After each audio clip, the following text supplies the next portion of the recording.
I've been a collector my entire life. Many of you may have as well, going back to being a paper boy in the 1960s. But actually being able to work in this wonderful industry, collecting coins, for over 40. There are certain coins that, with all the new information we have, kind of solidifies why we couldn't find them forever. Vintage Figures, Chapter 1, Population Reports, Chapter 2.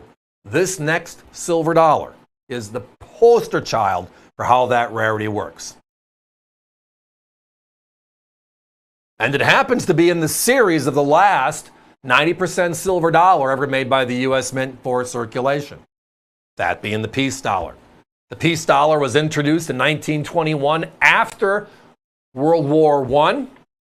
It was made through 1928 and then brought back in 1934 and 1935. The U.S. government pulled gold in 34 and they pulled silver dollars in 35.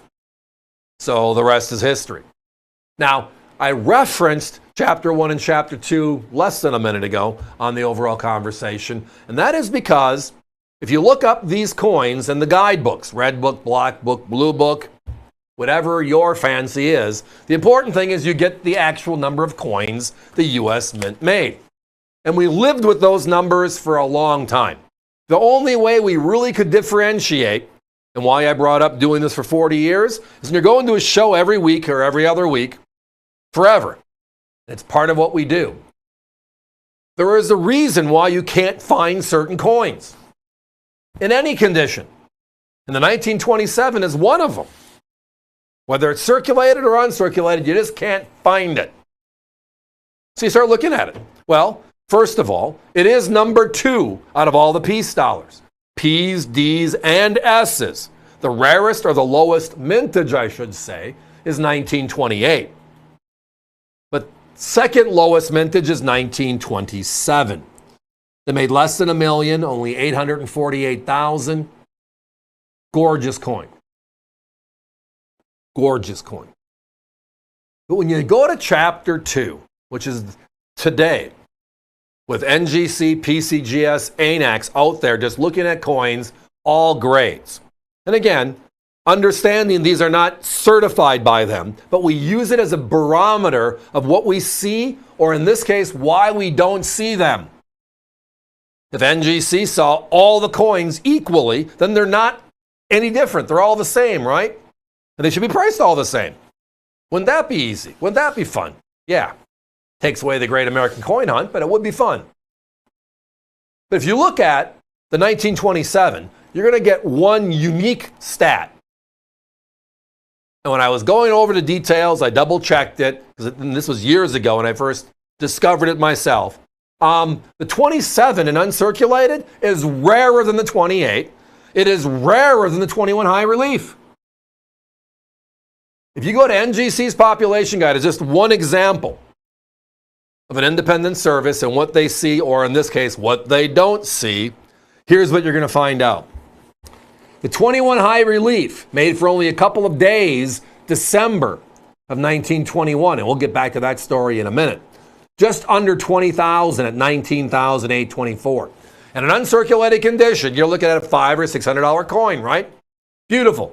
We all want to have it. It's a gorgeous, great story coin. And with only 20,000-ish known to exist, pretty rare. Significantly rarer than the S-enhanced reverse proof Silver Eagle we always talk about. Then the lowest minted figure coin is what? The 1928 Philadelphia. Well, there it changes. We're under 10,000 at 98.60. That's special, right? In the last 40 years, NGC has seen less than 10,000 coins. I mean, they're going to certify 10,000 coins today. Then there's the 1927. That's where you get to say, oh my. It is the second lowest mintage, so they're kind of neck and neck there, right? But then you get to how many they've seen, and it's not like 3 or 4 coin difference. It's almost 2,000 coins less. 79.17 as of today, compared to 98.60. And that 28, an Unc, is another coin that's north of $600 in uncirculated condition. Now, my competition has the 27s in uncirculated condition, and they're at $279. The other one's at $299. Not horrible prices, considering one thing. We all know they are the rarer peace dollar today. Look at our price. Got a handful left, $139.95. Now, while we're looking at this, the reason why they made a Morgan dollar in 1921 versus just peace dollars all year was the design right there. All of the coinage, the U.S. made in silver throughout the 1800s. On the reverse, had the eagle with arrows in its talons. So when they first designed this coin, we just used the look, put the arrows there. Well, this is supposed to be a coin for peace.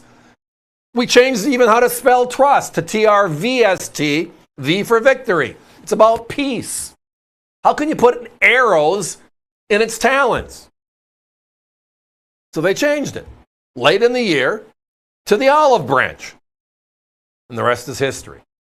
Guys, we got to put a 30-second clock up, down to single digits. By the way, Defender here means it's the holder it's in.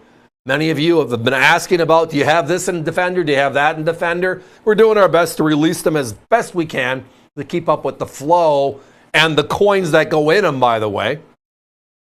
Here are some of our first peace dollars in this new holder, but all the packaging today is geared towards certified coins.